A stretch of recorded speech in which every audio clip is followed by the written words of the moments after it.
Radio Fréquence Méditerranée. Il est 19h. Associations, artistes, artisans, commerçants ont la parole sur Radio Fréquence Méditerranée. Retrouvez l'interview du jour, retrouvez l'instant où vous avez la parole sur Fréquence Méditerranée. Retrouve-nous en direct vidéo sur notre page Facebook Radio Fréquence Méditerranée. Allez, rebonsoir à toutes, rebonsoir à tous. Bienvenue à ceux qui nous suivaient déjà et à ceux qui nous rejoignent pour cette interview ce soir. Avec le plaisir de recevoir dans mon interview quelqu'un que je connais depuis très longtemps, mais je ne connaissais pas tout ce qu'il savait faire. C'est monsieur Franck Martinez, dit Francky pour les intimes, c'est ça. Salut Franck. Voilà. Salut, bonsoir. Voilà, sois pas timide, sois décontracté, sois cool, tu vas voir. C'est comme ça que ça se passe ici sur Radio Fréquence Méditerranée. Je vous invite, pour ceux qui sont en train de nous suivre, bien sûr, sur le DAB, sur le web et puis sur les applications, à venir nous rejoindre sur le live Facebook si vous voulez voir l'interview en vidéo, puisque ce soir, j'ai la chance, et tu as la chance d'être accompagné aussi, par deux figures locales. Un qu'on a reçu il n'y a pas longtemps, c'est Franck Debat, ancien maître de cérémonie. Franck, il est là. Ouais, fallait que je le fasse. Jacques Debat, pardon. J'avais déjà oublié ton prénom. Ancien maître de cérémonie du Paradis Latin qu'on a reçu il n'y a pas longtemps, il y a une dizaine de jours. Ouais, c'était génial. Des très bons retours. Très bons retours. Bravo. Et puis une figure locale qu'on connaît depuis longtemps, qui a mis le casque un peu à la Jones, à l'arrache. En tout cas, je sais pas comment il a mis. C'est notre ami Bernard Laboureau, pour ceux qui le connaissent. Ça va, Bernard ? Merci, bonsoir à tous. Alors, on va comprendre dans quelques instants pourquoi vous êtes là aussi tous les deux, puisque on va interviewer Franck ce soir. Pour ceux qui le suivent sur Facebook, on va de suite déjà donner le nom si vous voulez faire un petit tour. Ça s'appelle Frank Mad Poland. Et on va expliquer pourquoi aussi ce surnom, on va dire. On va parler ce soir de Franck. Bonsoir à tous ceux qui nous rejoignent. Elodie Beauclé, Loétitia, voilà, venez nous rejoindre, partagez l'interview, puisque vous allez découvrir un personnage mentonné, puisque tu es un mentonné. Et puis d'ailleurs, tu vas te présenter. Qui es-tu, mon cher Franck ? Alors, voilà, moi je suis de Menton. On était au collège ensemble. On a le même âge.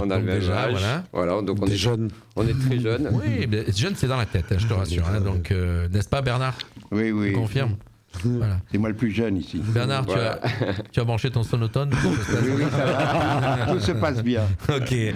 Donc, je disais, tu es né à Menton, effectivement, tu es un Mentonné, tout le monde te connaît ici. Voilà, donc... oui, j'ai fait ma scolarité ici. J'ai fait beaucoup de sport, j'ai fait du rugby, j'étais entraîneur de l'école de rugby de Menton. Alors, plusieurs casquettes, effectivement. Je fais de la boxe, de la moto. Bon, on me connaît surtout pour la moto, qui est ma passion. On parlera tout à l'heure de tes passions, d'ailleurs. C'est une des passions. Et ça, c'est une de tes passions, la moto. C'est la passion. Voilà. Les gens te connaissent sous ce côté moto. Et d'ailleurs, moi, on s'est connus quand on était jeunes, on était en classe ensemble, effectivement. Et c'est pour ça que c'est un plaisir ce soir de te recevoir. Et je suis resté avec toi sur la moto. Moi, je te voyais toujours faire de la moto, quelqu'un qui gravitait dans le monde de la moto. Voilà. Et d'ailleurs, tu connais des stars de la moto aussi. Oui, alors j'ai eu l'immense chance de fréquenter, de travailler avec tout le gratin de la moto. Allez, vas-y, balance quelques noms. J'étais très très ami. J'ai passé 3 années formidables avec Max Biaggi, quand il courait en 250, les 3 années du titre. Effectivement. Après, j'ai connu Daryl Beatty, qui était vice-champion du monde en 500, Mick Doohan, j'ai fréquenté Kevin Schwantz, Kenny Roberts, Randy Mamola, qui étaient mes idoles d'enfance, quoi. Et tu as été à côté d'eux, donc déjà par ta passion moto. Alors on va découvrir ce soir que tu as beaucoup de passion. Oui, tu es un gars passionné. Je suis un passionné. Je suis un passionné. En fait, tout ce que je fais, je le fais à fond. C'est ce qui est un peu le point commun entre ce soir, c'est un peu le point commun avec vous trois, avec les deux personnes qui t'accompagnent. C'est ce côté passionné. C'est ça, Jacques, je sais que j'ai pu te découvrir il n'y a pas longtemps. Tu es un passionné. Bernard, on le connaît depuis longtemps. Bernard, qui ne connaît pas Bernard Laboureau ? Personne. Il y a encore quelques-uns. Alors honnêtement, si on est vraiment honnête, on connaît Charles-Édouard plus que Bernard Laboureau. Merci pour lui. Il faut être honnête, puisque je rappelle quand même que c'est le seul chien éditeur de la PACA, pour ceux qui connaissent. Donc, et peut-être de plus loin. Oui, peut-être de plus loin. Voilà. Donc mentonné, on va rappeler, ce soir tu vas être là pour présenter une de tes passions, et celle qui est arrivée, on va dire, médiatiquement sur le tard, puisque tu depuis tout jeune. Mais bon, alors, raconte un petit peu ta vie, parce que un des livres qu'on va présenter ce soir est le premier.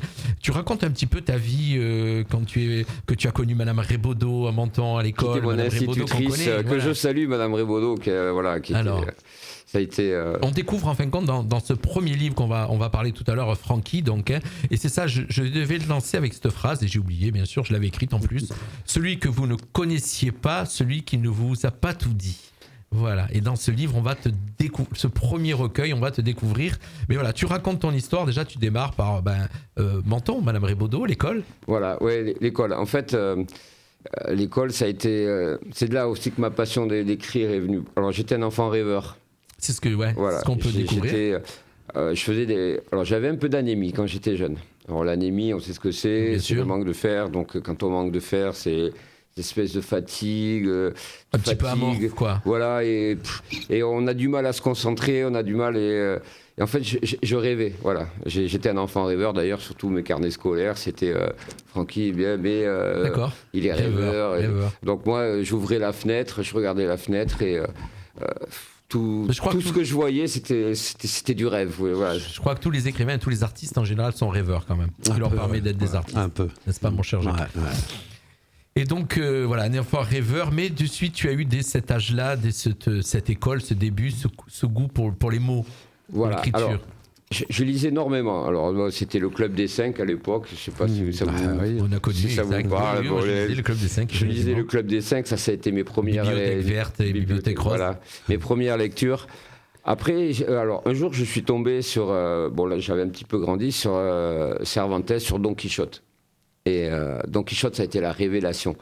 Donc moi j'ai pas une passion pour les héros en fait. Les héros, moi les Rambo, tous ces gens-là, c'est pas mes héros. Moi mes héros c'est Don Quichotte, c'est les anti-héros en fait, voilà. Don Quichotte, tu en parles dans ton livre. J'en parle parce que Don Quichotte, alors quand j'étais jeune, j'étais grand, moi j'étais plus grand que les autres, j'étais maigre. Je te rassure, tu es toujours grand. Je suis toujours grand, je suis toujours pas très gros non plus. Vous le verrez ce soir après la photo quand on va prendre, vous verrez la différence de taille. Voilà. Et en fait, Don Quichotte, c'était ce gars qui est un peu à l'étroit dans son corps, en fait, déjà physiquement, je m'identifiais à lui. Et puis Don Quichotte, c'était ce gars qui avait des maraudes, qui allait attaquer des moules avant. Et pour moi, ça c'était un héros. C'était un gars qui faisait... C'était ça ta vision du héros, oui, voilà, ma vision du héros, c'est le gars banal, commun et qui fait des trucs extraordinaires, quoi. Parce que le gars qui est super musclé, grand, fort, pour moi c'est facile à faire. Quand on est grand, fort et tout, on peut être un héros. Mais être un héros quand t'es mal dans ton corps, quand t'es mal, quand tu te sens pas bien et tout, c'est ça l'héroïsme. Voilà, c'est ça l'héroïsme. D'accord. Tu avais donc ce côté physique qui faisait que tu t'identifiais à un héros, et puis voilà, donc c'est les mots, tout ça. Tu as commencé quel âge c'était ? À partir de quel âge ? En fait, là où j'ai vraiment commencé, où j'ai écrit, c'est quand j'étais au lycée. Alors ça a commencé parce que j'ai... Alors, à l'époque de on va dire le primaire, non, tu aimais ça, tu étais rêveur, voilà, tout ça. Et puis à partir du lycée, tu as commencé à écrire quelques petits trucs, c'est ça ? Alors ce qui s'est passé, c'est qu'un jour j'ai une copine qui se confie à moi et qui me dit « Oui, je suis amoureuse d'un garçon, bon, c'est les amours de lycéens. » Et elle me dit « Mais je sais pas comment lui dire, je sais pas comment faire. » Et moi je lui dis « Écris-lui un mot. » Et elle me dit « Mais...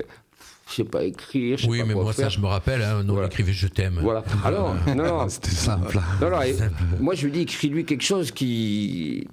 Un poème, quoi. Ouais, elle me dit « je sais pas faire ». Et c'est toi qui l'as écrit. Et je lui dis alors c'est un peu l'histoire. Je vais le faire. Et là, alors je me suis vraiment... Alors ça a été la première fois où je me suis vraiment mis dans la tête de quelqu'un. Je me suis dit voilà, je suis elle. Ouais, faut se projeter. Ouais. Et donc je vais être amoureuse de ce garçon. On va dire que c'est vraiment l'embryon de ton écriture. Voilà. C'est ça. Et donc j'ai écrit une lettre. J'ai écrit une lettre que j'ai essayé de faire la plus jolie possible. Elle lui a porté et ça a marché. Elle est sortie avec. Et du coup, sa copine, elle est venue me voir, elle m'a dit ouais, moi aussi tu peux m'écrire une lettre. Et donc j'ai commencé à écrire des lettres pour les copines. Alors ça a été super parce que... Et c'était le début des agences de rencontres. Voilà. alors ça m'a apporté une petite notoriété au lycée quand même. Parce que j'étais devenu... j'avais une proximité avec les filles qui me plaisait. Sauf que le côté perverse de la chose, c'est que j'écrivais des lettres. Pour les autres. Voilà, donc j'avais cette proximité avec les filles qui me flattaient. Et ça ne profitait pas à moi, ça profitait aux autres. Et au bout d'un moment, je me suis dit, bon, attends, Francky, c'est bien beau, quoi. Je veux dire, mais il faudrait quand même que tu fasses des choses pour toi, parce que c'est bien beau de faire pour les autres, mais. Donc je me suis dit, je vais écrire moi maintenant mes propres lettres. On va comprendre d'où ça vient. Donc on va en profiter parce que comme on fait toujours dans nos lives, dans nos directs, bien sûr, on remercie les gens qui sont en train de nous suivre et on remercie tous ceux qui nous rejoignent. Il y a Corinne François qui nous a rejoint, Fabrice Ursini, Laurent Berthet que tu connais certainement, parce que tu as fait de la boxe, et Laurent Martinez. Ça, c'est mon papa. Voilà, donc un petit coucou à Laurent Martinez. On va le padre. On va parler de vous. On va parler de lui d'ailleurs. On aura un petit moment, on va parler de famille, bien sûr. Donc cher Franck. Laurent Martinez et puis ma maman Renée qui est avec lui. Voilà, on leur fait un petit coucou puisque je vous embrasse. Tu m'as raconté une petite partie de ta vie. On va pas développer, mais quand on s'est rencontrés, tu m'as raconté une petite partie de ta vie quand tu as écrit ton premier livre. Ouais. Voilà. On va pas donner de détails, mais je sais qu'on fera un petit clin d'œil sur ça. Voilà. Ça marche. Donc Mentonné, où on découvre là, tu fais ta scolarité à Menton. Tu commences à aimer les mots, tu grandis, tu viens de me raconter cette anecdote où tu écris pour les copains et tu crées la première agence de rencontre à Menton, entre guillemets, on va dire. Donc toujours passionné, donc passion, tu en as eu plein, tu as la moto, tu as toutes choses là. Et puis ce qui s'est passé, la vie a continué, tu es tombé amoureux d'une fille que tu es resté pas mal d'années, une quinzaine d'années avec. 10 ans. 10 ans, pardon, donc j'exagère, tu vois. Bon, tu aurais certainement resté 15 ans, mais voilà, donc une fille. Et donc toute ta vie a continué. Tu as quelqu'un qui, tu me disais quand on a préparé, pas spécialement préparé l'interview, mais qu'on s'est retrouvé, qu'on a discuté, quelqu'un qui aimait voyager, partir. Tu étais un peu un dingue, quoi. Du jour au lendemain, tu pouvais tout lâcher pour partir, vivre ta vie, quoi. Voilà, tu étais... C'est ce que j'ai fait. En fait, j'avais un bon travail, j'avais tout. Un peu instable, on va dire, entre guillemets, peut-être. On peut dire ça ? C'est vrai. Est-ce qu'on peut dire ça ? Ou ça Oui. Voilà. Voilà. Alors, pas instable. Alors, voilà, tu avais besoin de bouger, de vivre, voilà. Une baroudeur. Oui, mais en fait, c'est un peu cette ambiance. D'un côté, je suis très stable, je suis très bien en place. Et tout d'un coup... Parle près du micro. Oui, et tout d'un coup, je peux tout lâcher, T'as ce petit moment de... voilà.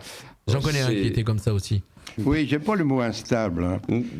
Parce que bon, oui, c'est peut-être pas le mot instable, mais je veux dire quelqu'un qui aime bouger, qui aime découvrir autre chose. Qui tient pas en place. En fait, c'est des coups de cœur. Voilà, moi j'ai toujours fonctionné au coup de cœur. Voilà, qui tient pas en place. C'est dans mes amitiés, c'est dans le sport, c'est dans mes amours, c'est toujours ce côté passionnel. Voilà. Donc moi. Et c'est marrant parce que s'il y a encore une chose, vous êtes tous les trois autour de la table et c'est ce qui vous réunit tous les trois. Parce que je connais la bio de Bernard Laboureau c'était dur à suivre parce qu'il en a tellement fait qu'à un moment donné, quand je l'ai interviewé, je savais pas où j'en étais. Et il a vraiment baroudé. D'ailleurs, pour ceux qui connaissent le compte Facebook de Bernard Laboureau, vous avez toute sa vie dessus. Et ceux qui connaissent ses livres, c'est encore mieux. Oui, c'est encore beaucoup mieux. Et d'ailleurs, Jacques aussi, toi pareil, tu as été quelqu'un qui a beaucoup bougé, qui a beaucoup bourlingué. Donc c'est un petit peu le point commun que vous avez tous les trois. Donc je résume un petit peu, parce que bien sûr, sinon on ferait une émission de 2 heures. Donc tu es passionné, tu bouges, tu vis, et puis tu rencontres quelqu'un. Donc là, pour l'instant, on n'est pas encore à tes livres. Hein. C'est pour ça que on n'y est pas encore. Tout à fait. On n'est pas encore à tes livres. Tu rencontres quelqu'un, ta vie bascule dans les pays de l'Est. Voilà, en Pologne, exactement. Tu pars en Pologne, exactement, pour suivre ta compagne, avec laquelle tu restes 10 ans. Oui. Et donc, et puis tu as une vie heureuse, une vie amoureuse, tout se passe bien, voilà, tu es dans tes rêves, tout, voilà. Et puis malheureusement un jour, hop, comme ça arrive chez certaines, rupture. Et à partir de ce moment-là, tu as eu besoin de le mettre sur papier, de l'écrire. Voilà, alors tout d'abord, là je tiens à remercier, j'ai 2 amis, donc Dominique Didier, je connais très bien aussi. Lionel Lopez. Et en fait, quand je me retrouve seul ici au mois de novembre, donc tu reviens de Pologne, tu as vécu 10 ans, tu as vécu en Pologne. Voilà, j'ai vécu en Pologne, donc je travaillais ici l'été et puis je vivais en Pologne l'hiver. Et ils me disent, on a vu ce qui s'est passé parce que c'est mon côté, je dis jamais rien, je garde tout dans moi. Voilà. Et ils me disent, viens avec nous, viens en Thaïlande, tu peux pas rester là, au mois de novembre à Menton, ça a désespéré. C'est tristouné. Ouais, c'est tristouné. Puis quand t'es pas bien. Et je voulais pas aller en Thaïlande. Voilà, je voulais surtout pas aller en Thaïlande. J'avais des a priori. C'était une mauvaise réputation. Voilà, pour un homme seul. Voilà. Et donc mes 2 amis m'envoient un billet d'avion. Et je les en remercie encore. Hein. Ils m'envoient un billet d'avion et me disent allez, tu peux pas rester comme ça, viens. Et je suis parti en Thaïlande avec mes 2 amis. Et là, c'est la révélation, quoi. Je trouve un pays extraordinaire. C'est le pays de la boxe thaï. Une autre planète.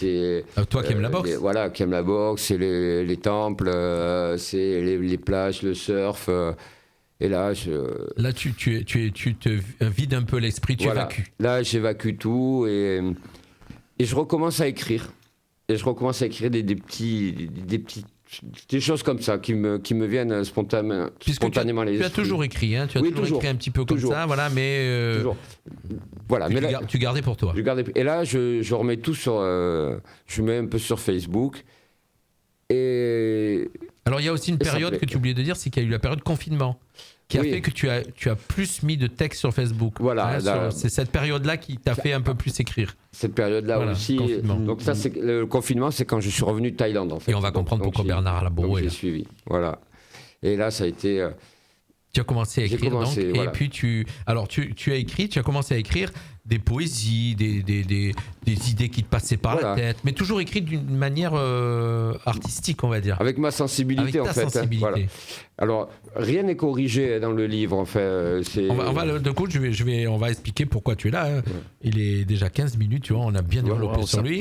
Ça passe, et donc on va découvrir, donc je montre déjà à l'image le premier livre dans quelques instants où on va parler, et c'est un recueil de poésie et de pensée.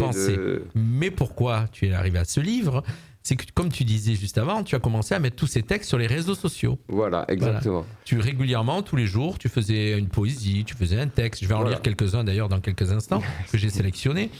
Et donc, tu mettais ces textes en ligne sur les réseaux sociaux. C'était pendant la période de confinement. Voilà. Et tu as été repéré par un monsieur. Alors voilà. Qui est là ce soir. Et là, c'est Bernard Labourreau. C'est la rencontre avec Bernard.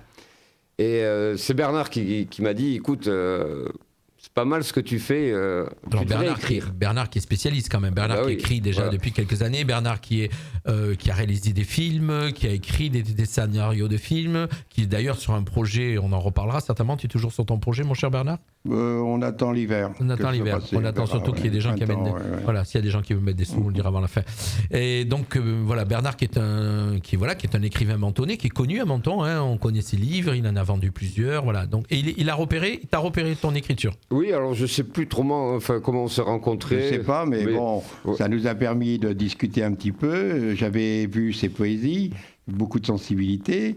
Puis on a sympathisé, et puis à un moment, je lui ai dit, il faudrait que tu fasses un livre, et on a attaqué. Voilà. Alors, il y a une chose que je voudrais dire, là où Bernard me dit, c'est bien ce que tu fais. Il me dit, t'as vu, tu devrais faire un livre, t'as des super commentaires. Et moi, j'étais très sceptique, et je lui dis à Bernard, je lui dis non, mais les réseaux sociaux, c'est dur à appréhender. Hein, les commentaires, on ne sait pas toujours si c'est sincère ou pas. Voilà, et je lui dis, c'est normal, les gens ne sont pas très objectifs, ce sont mes amis, et donc les amis... ils sont pas objectifs. Enfin, pour moi, n'était pas. C'était gentil, mais. En parlant d'amis, je vois qu'il y a une Sylvie Arbillon qui se connaît, qui regarde. Oui, alors ça, c'est ma belle-sœur. Je lui fais un gros bisou. Voilà, ma super belle-sœur. Qu'on connaît très bien, parce que normalement, c'est une amie d'enfance aussi. Donc voilà, donc elle regarde, ta belle-sœur. La famille est là. Tranquille, t'as prévenu toute la famille. C'est chouette. Hein. C'est le but. C'est le but. Ça fait des auditeurs en plus. C'est bien. Et donc, ça, c'était mon excuse pour rien faire, parce que je voulais pas le faire. Et Bernard m'a dit, mais écoute, regarde tes commentaires. Et en fait, j'ai dit non, je ne fais pas parce que voilà, j'y crois pas. Il y avait ce petit côté timide, c'est-à-dire que t'écrivais, t'es content, mais voilà, un peu le retour de l'histoire pour les copains à l'école. Hein. Voilà. T'écrivais pour les copains, mais tu faisais pas pour toi, quoi. Je veux dire. Il n'ose pas. Voilà. Et Bernard, il est là. Je sais quand il a une idée derrière la tête. Il a derrière la tête. Alors là où il m'a un peu coincé, Bernard, coincé dans le bon sens du terme, c'est qu'un jour j'ai fait un texte sur lui et sur Charles-Édouard. Il est dans le livre, si je ne me trompe pas. Oui, il est dans le livre. Il l'a publié sur sa page, et là il y a eu des commentaires de gens que je connaissais pas et qui étaient assez élogieux, enfin on peut dire élogieux. Et Bernard est venu me voir, il m'a dit voilà. Ton excuse, elle tient plus. Voilà, mais les gens, ils croyaient que c'était de Bernard ou pas l'écriture? Non, j'écris différemment. Et donc là, Bernard m'a dit ton excuse, elle tient plus, tu vois, regarde, ces gens-là, tu les connais pas. Et ils ont fait des commentaires et Et en fait, il a démonté mon excuse. Il m'a dit, mais t'as plus d'excuses, il faut te lancer. Et c'est vrai que Bernard m'a poussé. Ça, Alors, vous savez que normalement, quand on est en interview et que c'est un artiste, un musicien, on vous passe un titre, on vous passe un de ses titres. Là, moi, ce soir, j'ai décidé donc, d'en sélectionner quelques-uns et d'en lire. Et j'ai pris le premier qui m'a accroché sur le livre. Si j'étais un vendredi 13. Ah. Voilà. Qu'est-ce que vous en pensez? Je vais le lire. Donc, écoutez bien, chers auditeurs, parce que si vous connaissez pas le livre, un petit coucou à Geneviève Toulet qui nous rejoint aussi. Et voilà. Donc, si j'étais un magicien, il n'y aurait que des jours sans journée, juste des soirs et des matins, rien que pour te regarder t'endormir et te voir sourire au réveil. Si j'étais amuseur public, j'inventerais des blagues que toi seul comprendrais et qui ne feraient rire que toi. Si j'étais historien, tu serais l'histoire du monde, de mon monde, de notre monde. Je l'enseignerais à tous. Si j'étais superstitieux, j'adopterais un lapin et lui caresserais les pattes, mais un de ceux né un vendredi 13 seulement. Si j'étais le vent, je soufflerais en tempête, toujours dans la même direction, celle qui te pousse vers moi. Bon, je lis un extrait, puisque si vous voulez le livre. Mais voilà, il y a des textes comme ça que j'ai repérés, qui sont magnifiques. Magnifiques. Honnêtement. J'avais sélectionné le même. Parce qu'il est né un vendredi 13, voilà, notre ami. je suis né un vendredi 13. D'accord. Alors, voilà, c'est un truc que j'apprends en plus. Donc, et voilà, c'est des pensées que tu as mis sur papier et ça, ce qui a créé ce premier livre. Hein, donc, voilà. Voilà. Et puis, il y en a plusieurs. Je vais en lire quelques-uns encore après. Et alors, donc, grâce à Bernard. Voilà. Donc, pas qu'à Bernard, il y a d'autres personnes qui ont participé. Je te laisse. Non, mais qui ont poussé à ce qu'il écrive. Voilà. Alors, Bernard m'a poussé à les écrire. Et puis, il y a eu Geneviève Toulet, qui nous écoute, que je salue et que je remercie du fond du cœur. Donc, Geneviève Toulet, qui est ma correctrice. Donc, qui va... C'est d'ailleurs son fils qui a fait la... Et c'est Kylian Toulet, son qui a fait la couverture. Qui a fait la couverture. Et que je salue aussi. Et... elle m'a corrigé. Alors, moi, je lui dis, toutes ces choses-là, je les ai écrites en quelques minutes. Ça me prend que c'était... Je me réveillais la nuit à 2h du matin, à 5h du matin. Voilà. Et je lui dis, je veux pas les changer. Voilà, parce je veux pas qu'on change le sens de la phrase. Je veux pas que ça devienne beau. Parce que si on le fait venir à beau, on va changer. Ça aurait pu être ta sensibilité. Voilà. Et en fait, elle m'a corrigé. Et elle m'a dit, OK, elle a respecté ça. Et donc, ça a été un échange formidable. Et voilà. Et je la remercie vraiment du fond du cœur. Elle a travaillé énormément. Et on a travaillé ensemble. D'ailleurs, Geneviève qui corrigeait aussi des livres. Hein. Qui a corrigé une dizaine de livres de moi. Qui a corrigé aussi, qui a travaillé avec Jocasse, qui a travaillé avec Claudine Delatte, qui a travaillé aussi avec un ami à moi, Tony. C'est une personne qui change rien, qui laisse la liberté à l'auteur, mais qui propose quelquefois des mots, qui lui explique certaines choses, et c'est nous qui décidons. Elle laisse une totale indépendance. D'accord. Et il y a aussi mon ami Kylian, qui lui nous fait les couvertures. On forme une petite équipe à tous les trois, et ça a permis à des personnes de Menton, des auteurs, de venir nous voir et de travailler ensemble. Bien sûr, de s'entraider. Et j'essaye d'expliquer que tout le monde peut écrire. Il ne faut pas avoir ce qu'on appelle être fermé. Qu'on fasse des fautes, ça ne pose pas de problème. Simplement, il faut laisser parler son cœur et avec ses mots à soi. Bien sûr. Pas tricher. Essayer de raconter une histoire et après, ça se travaille, ça se peaufine. Et je pense souvent... Pas se donner un rôle, pas se donner un genre. Voilà, il faut être soi-même. Voilà. Non, c'est-à-dire il faut laisser couler les mots comme on parle, pas essayer de trouver des textes qui sont pas de soi. Et après, on peaufine, on réfléchit et tout ça. C'est comme ça que... tu travailles, et comme tu as travaillé pour Le Trou, c'est autre chose, parce que Le Trou, pour moi, on en parlera plus tard, on va en parler, c'est un roman tout à fait différent, où il y a une recherche, où il y a tout un travail profond, et où il y a une grande sensibilité, et j'ai beaucoup apprécié donner un coup de main à mon ami. On va en parler, donc on va parler bien sûr de ce deuxième livre. Vous avez bien compris, ce soir, pas de break musical, que de l'interview. On est avec Franck Martinez, on est avec Jacques Debat, on est avec Bernard Laboureau, et on découvre Franck Martinez, qui est un mentonné, qui a commencé à écrire. Ce premier livre, il est sorti quand ? Ça doit être marqué derrière. Oui. Non, mais c'est ça pour... fait 2 ans. Ça fait 2 ans. Voilà, non, ça fait 2 ans. C'était juste pour rebondir. Et c'est récent. Tu n'écris que tu t'es mis à publier que depuis 2 ans. Voilà. Tu écris depuis, on a très bien compris, depuis toujours, depuis que t'es petit, depuis 2 ans. Et donc ça, c'est vraiment le premier que tu as écrit. C'est ce qui t'a mis le goût à produire des livres. Voilà. Il y en aura un deuxième qu'on va découvrir. Celui que vous ne connaissez pas, celui qui ne vous a pas tout dit. Franck Martinez, c'est aux éditions de La Plage, et donc c'est un recueil, un recueil de poésie, un recueil de pensées et de poésie d'une année maudite, puisqu'on a bien dit tout à l'heure, hein, c'est sorti, tous ces textes sont sortis après ta rupture, qui a été douloureuse, et ça t'a permis aussi d'évacuer certaines choses, certainement, de mettre sur papier certaines choses aussi. Oui, alors ça a été assez compliqué, c'est quasiment une mise à nu, quoi, voilà. En fait, c'est la première fois de ma vie où vraiment je me dévoile. Voilà. Voilà. Mais effectivement, je l'ai lu et c'est vrai, on voit vraiment ce que tu dis.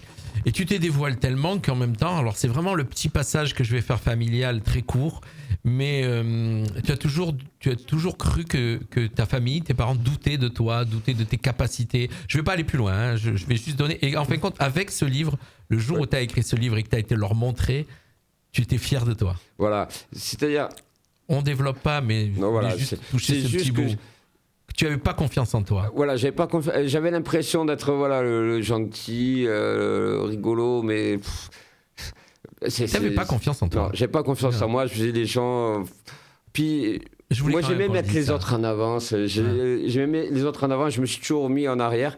Et là, je me suis dit, il faut quand même que je montre que... Voilà, et là, pour une fois, c'était toi. Voilà, pour une fois, je vais faire vraiment quelque chose et je vais aller au bout de quelque chose. Voilà. Parce que c'est un peu mon défaut, j'ai fait beaucoup de choses. C'est pour ça que je voulais le dire. C'est pour ça que je voulais mettre le doigt. Comme tu dis, Jean-Luc, il se met vraiment à nu dans ce premier livre. Hein. Ça a été compliqué. On découvre beaucoup de choses passionnantes et douloureuses pour toi. Hein. Alors Jacques est là ce soir aussi, puisqu'il c'est un ami depuis quelques temps, hein, qui t'accompagne, donc que tu connais, et vous faites un trio du café du matin, hein, c'est ça aussi. Oui, voilà, il a ça tous les trois. Vous auriez pu reprendre le vintage, ça aurait été bien, mais bon. Ah oui, ça aurait été bien. Au moins, tu aurais été sûr d'avoir ton café. Il nous manque. Il nous manque, c'est vrai. Salut Lucas, d'ailleurs. Salut Lucas.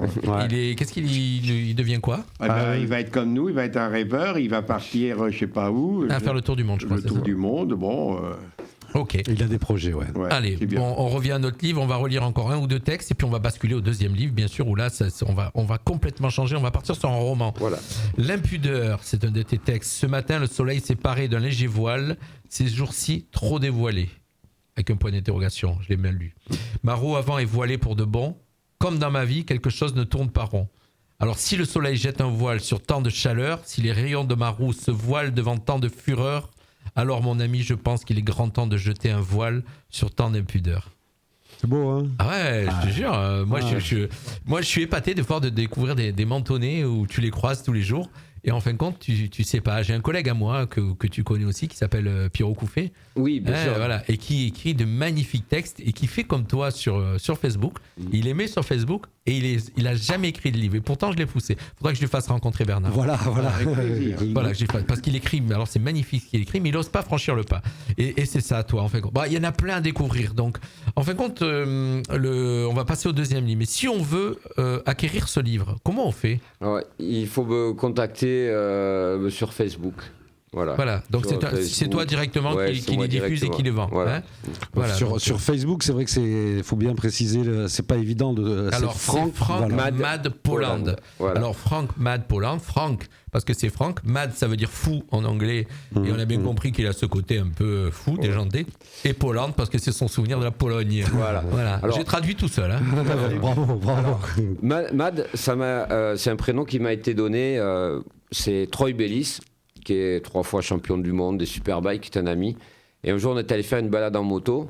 Et là, je me suis dit, waouh, le gars, c'est un champion du monde. Il m'a dit, emmène-moi sur une de tes routes. On a fait le col de Castillon. Et je lui ai dit, je vais quand même essayer de lui montrer un petit peu que je sais piloter. Et je suis parti comme un dingue. Il m'a suivi, on est arrivé à Sospel. Et là... T'as dit, tu es fou. Il y avait des amis qui attendaient là-bas. Et quand je suis arrivé, c'était un Australien, donc... je vais dire un petit gros mot. Il a dit Oh, Frank, you're fucking mad. Voilà.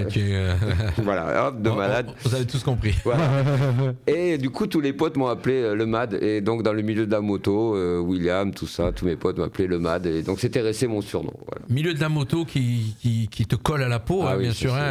Tu as expliqué tout à l'heure le rugby, la boxe, tu as fait beaucoup de choses. Mais et d'ailleurs, dans ce recueil, tu as des pensées pour des collègues à toi qui sont partis en moto. Voilà. Tu as pas mal de textes sur la moto, sur des gens qui t'ont quitté, puisqu'on en a quelques-uns autour de nous en moto qui nous ont quittés, dont il n'y a pas longtemps. Et donc voilà. Donc moi je vous invite vraiment, il y a Joël Brunetto qui met un petit message qui a marqué « J'ai adoré vous lire ».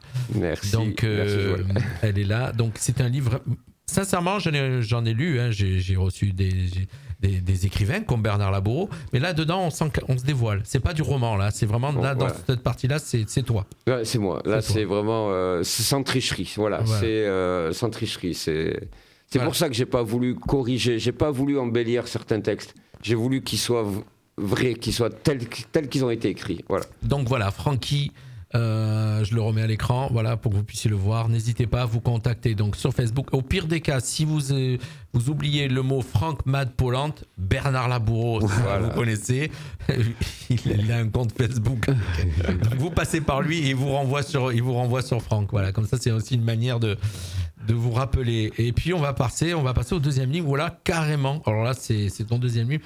C'est complètement différent. C'est un roman. Voilà, oui. C'est un roman qui raconte une histoire pendant la guerre. Mais je vais te laisser faire le pitch. Alors, je suis un passionné d'histoire aussi. Encore une passion, c'est l'histoire. Donc, en photo, c'est mon arrière-grand-père et mon arrière-grand-mère paternelle. Et il s'appelait Garcia Orento et il s'est engagé en Algérie avec le 2e régiment de Zouaves pour aller faire la Première Guerre mondiale en France. Donc, j'aime beaucoup tout ce qui est famille, histoire, et je voulais raconter une histoire de guerre, mais c'est pas une histoire. Il n'y a pas de héros, il n'y a pas de lâche, il n'y a pas de vainqueur, de vaincu. Alors on en revient toujours pareil à la même chose. Hein. Pas de héros. Tout à l'heure, il disait, les héros, il a un problème avec les héros. J'ai un problème avec les héros. Voilà, donc, sauf Don Quichotte. Voilà, sauf Don Quichotte. Et Sancho Pancho, il ne faut pas oublier. On fait le tour, le personnage, on revient toujours à la même chose. Hein, vous avez vu ? Oui, c'est un peu. Et donc, j'ai voulu écrire une histoire de guerre, mais une histoire humaniste. Voilà. Je voulais écrire une histoire d'hommes pendant la guerre. En fait, c'est pas un livre sur une histoire de guerre, c'est 2 hommes pendant la guerre. Et alors, je suis heureux parce que les retours que j'ai eus, les gens ont compris ce que j'ai voulu écrire. D'accord. Ils ont compris. C'est un roman, hein, c'est pas. C'est un roman. C'est pas de l'autobiographie. Ça raconte pas l'histoire de sa famille, même si la photo. C'est inspiré. Mais c'est vraiment un roman. C'est une histoire que j'avais dans la tête. C'est une histoire que j'avais envie de raconter une histoire. Enfin, voilà, je l'avais dans la tête. Et j'avais envie de la raconter. Mais je voulais la raconter sur le côté vraiment humaniste. Je voulais que les gens, je voulais qu'on parle de la guerre, qu'on parle vraiment des hommes, mais des hommes d'en bas, des hommes pas des grands généraux. D'accord, c'est la Première Guerre mondiale, hein, c'est ça ? La Première Guerre mondiale, tout à fait. Et là, donc le trou, ce titre, il veut dire quoi ? C'est vraiment, ça parle des tranchées ou non ? C'est quoi le trou ? C'est là où on reste de... C'est 2 hommes qui se retrouvent dans un trou d'obus. Voilà. Et là, en fin de compte, c'est l'histoire. Et c'est une histoire. Il se passe quelque chose. On va pas tout dévoiler. Voilà, mais je sais pas, peut-être que Bernard, qui a écrit la préface d'ailleurs, je le signale, et donc je le remercie encore. Très belle préface. Il m'a tendu la perche. Mais juste avant, je voulais dire, en fin de compte, c'est là où on voit toujours les deux côtés. Tu es toujours au milieu de quelque chose. Tu écris: la guerre et les récits qui l'accompagnent racontent souvent les mêmes histoires, les bons et les salauds, les vainqueurs et les vaincus, les grandes victoires et les grandes défaites, les héros et les lâches, les grands généraux, les mutilés, les gueules cassées, les médaillés. Voilà, donc on voit bien tout ce côté. Bernard qui a écrit la préface, effectivement. Il te l'a demandé ou... Oui, c'était la première. J'étais pas très chaud parce que c'est très difficile de faire une préface à un ami. Mais bon, j'ai ressenti au départ, j'étais pas très... Non. Et après, quand j'ai lu l'histoire, puis je travaillais un peu dessus... Tu as lu le manuscrit, oui. Parce que je fais surtout la mise en page. C'est rentré à l'intérieur. Ce que j'ai beaucoup aimé, c'est que c'est pas simplement les personnages, c'est tout ce qu'il y a autour, tout le travail de recherche... de sérieux historique, et également toute la façon d'écriture fluide. Moi, j'ai beaucoup aimé la première partie dans la campagne, et j'ai senti la campagne, je voyais les personnages, c'était très vivant, c'était vraiment un beau roman. J'étais très heureux de participer avec lui. Un roman qu'on retrouve aux éditions de... Alors, il y en a un, celui-là, c'est les éditions de Garavant. C'est qui s'est inventé ? C'est des vraies éditions ? C'est personnel, ouais. D'accord. Et le premier qui était aux éditions de la plage. Voilà.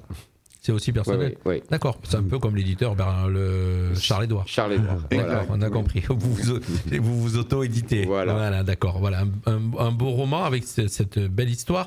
C'est bien parce que c'est ce qui est bien de faire des interviews avec de la vidéo. Et Laetitia Roca Angelos nous regarde sur la télé. Ma cousine préférée. Tu vois, elle te regarde sur la télé, elle te regarde. Elle est en train de te regarder. Voilà. Elle est en train de regarder comme tu as ici dans le studio. Belle histoire donc sur ce Première Guerre mondiale. On vous invite à l'acheter. Oui. Pour le découvrir. Bien sûr. Là, c'est ton premier roman. Donc, on est passé d'un premier livre qui est un recueil à un roman. Ce qui m'amène à te poser la question, est-ce qu'il va y avoir un troisième et des projets ? Oui. Oui.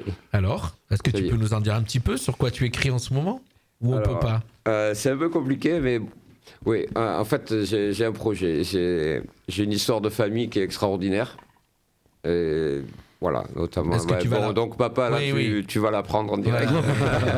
Donc, est-ce que tu vas la romancer ou tu vas... Non, je voudrais. C'est de la biographie. Cette histoire, elle est tellement extraordinaire que je crois qu'il faut la raconter, quoi. Il faut la raconter. Alors, on découvrira. Voilà. Et donc, j'y pense. Voilà, ça tourne, j'y pense, je commence à... Tu n'as pas commencé à écrire ? Non. D'accord. Enfin, elle est déjà... voilà. Est-ce que tu continues à écrire tes poésies et ton... De temps en temps, ça m'arrive. Oui, je continue de temps en temps. Ça veut dire qu'il y aura un tome 2 ? Voilà. Je sais pas. Bernard, quand on continue à écrire, il faut en faire un deuxième. Oui, mais bon, maintenant, il est dans son roman et on peut pas... Son roman, c'est important. Voilà. Tu écris pas 2 livres à la fois, toi ? Non. Si, il y a Charles-Édouard qui écrit et moi-même. Bon. Tu vois ? Bon, j'ai commencé une autobiographie, alors comme ça, je vais pouvoir raconter beaucoup de choses. Je pense, mon cher Bernard. Alors, si je peux me permettre... Jacques, d'ailleurs, tu es là ce soir parce que tu l'as accompagné. Tu m'as posé la question, est-ce que tu pouvais venir ? J'ai dit, bien sûr que tu peux venir. Ouais, et puis je t'ai demandé l'autorisation de te présenter mon pote. Tu as accepté tout de suite. Avec la radio est là pour ça. Donc, beaucoup de gentillesse, et puis on est là. Ce qui est génial avec Francky, c'est quand vous allez acquérir le livre, je vous le souhaite, vous aurez une très belle dédicace. À chaque fois, on a tous des très belles, tous et toutes. Je sais, je l'ai. Des très belles dédicaces, toi aussi, tu l'as, voilà. Et j'ai lu le premier, j'étais sous le charme de découvrir. Je connaissais Francky avant d'acquérir ce livre. Et puis. J'ai dit il faut que je découvre mieux le personnage que je trouvais déjà très attachant. Je l'appelle mon sage, c'est pas pour rien. Oui, je sais, j'ai vu. Ouais.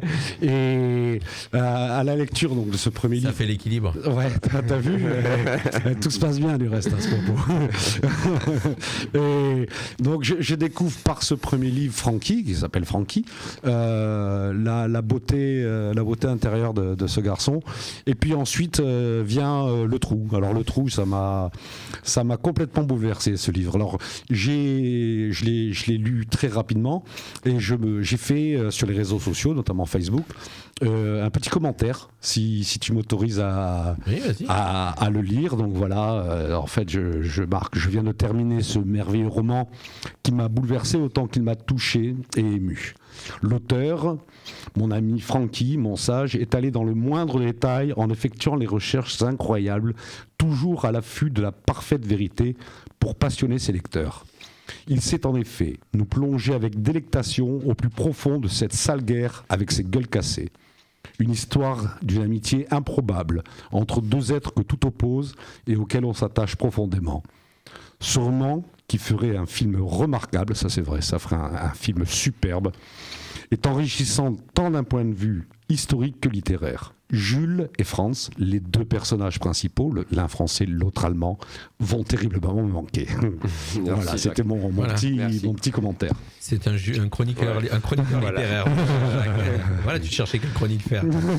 Voilà, c'est très bien. Est-ce que tu as prévu, bon là il n'y a que 2 livres, mais peut-être d'accompagner Bernard sur un salon prochainement oui, on va faire une dédicace tous les deux. Des dédicaces aussi. Voilà, on a quelques petits projets. Oui. Alors, voilà, parce qu'en fin de compte, les gens, bon là il y a beaucoup de gens qui te connaissent, qui te suivent, mais ce qui est bien aussi, c'est que ces interviews, vous allez les partager, on peut les revoir, on peut les regarder à nouveau. Donc ce soir, il y a peut-être un peu plus de monde qui te connaît, qui suit, comme Laurent Berthet et tout, beaucoup d'amis.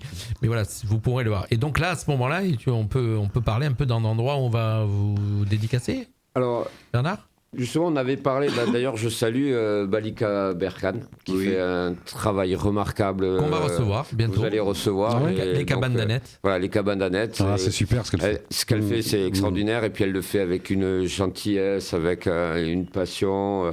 Voilà, c'est les gens que j'aime. Voilà, les gens comme Malika, c'est les gens qui sont passionnés, qui sont altruistes. On l'a dit en même temps. Voilà, ce sont ces gens-là que j'aime. toutes ces qualités que j'ai rencontrées chez Bernard aussi.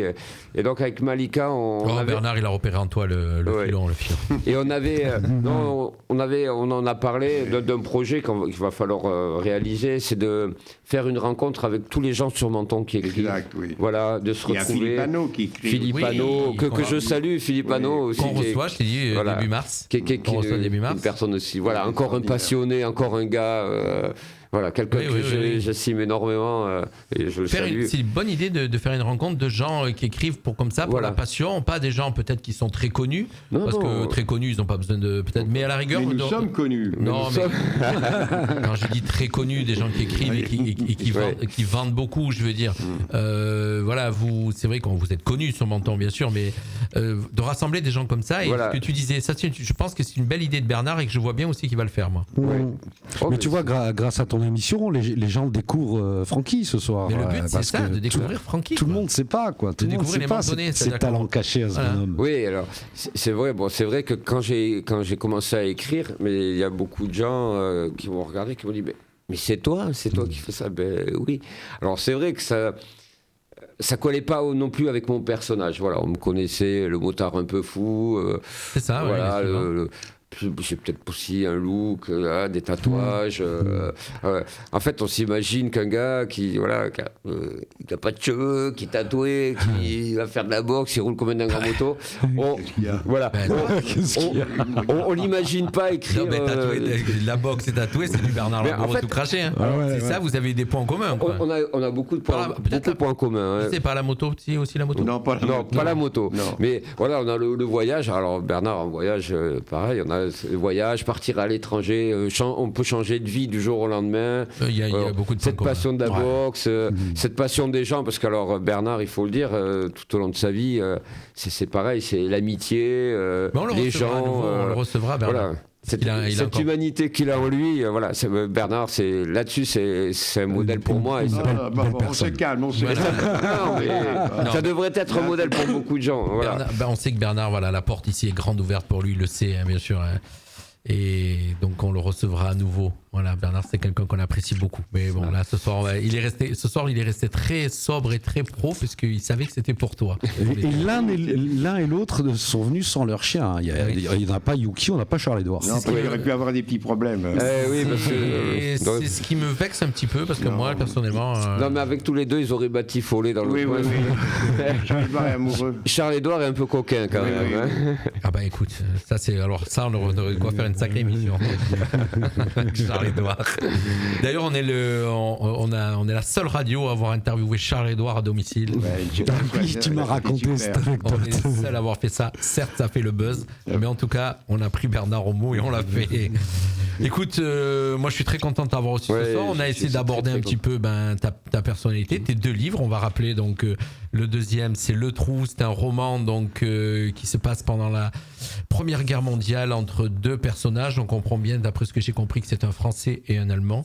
Donc voilà, c'est ton premier roman et c'est ton 2e livre. Et le premier qui est un recueil de poésie et de récits. Très beau à lire. Hein. Moi j'ai mis des petites flèches. D'ailleurs, je vais peut-être terminer en lisant encore un. Je vais peut-être terminer en lisant un nouveau. Celui-là je l'ai réservé. Vous ne devinez pas.